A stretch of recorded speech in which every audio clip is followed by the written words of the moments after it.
Nitong unang araw ng Mayo, ginunita sa lungsod ng Baguio ang araw ng mga manggagawa sa pamamagitan ng isang job fair. Sa datos ng peso, humigit sa 1,000 job applicants ang nakibahagi sa malawakang job fair nitong May 1. Nakapagtala rin ng 79 na hard on the spot. Isa na rito si Zena, na bagaman ay isang first-time job seeker, hindi ito naging hadlang sa kanya para makahanap ng trabaho sa isang fast food chain. At dahil may kinalaman sa customer service ang kanyang nakuhang trabaho, may paalala ang dalaga sa kahalagahan ng pakikibagay, lalo na sa pakikitungo sa mga customers.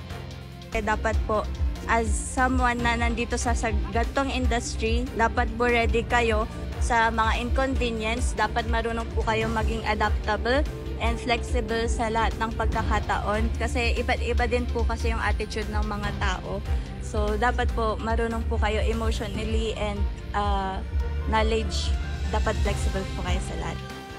Pinangunahan ng Department of Labor and Employment Cordillera kasama ng Public Employment Service Office ang selebrasyon ng Labor Day.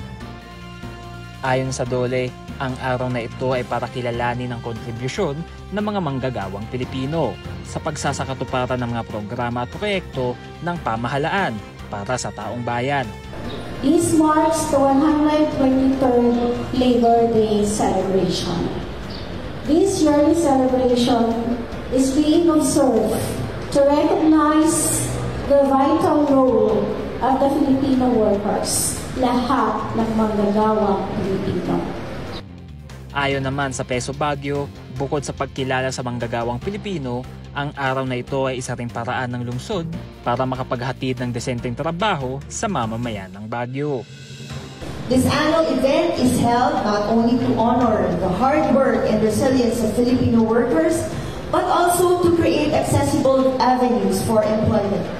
It reflects our commitment to reach job seekers with meaningful opportunities through partnerships with trusted local and international employers. Ang Labor Day Job Fair 2025 ay ginunita sa Baguio Convention Center at sa isang sikat na mall sa Baguio City. Conan Gulapa para sa PIO Baguio Balita.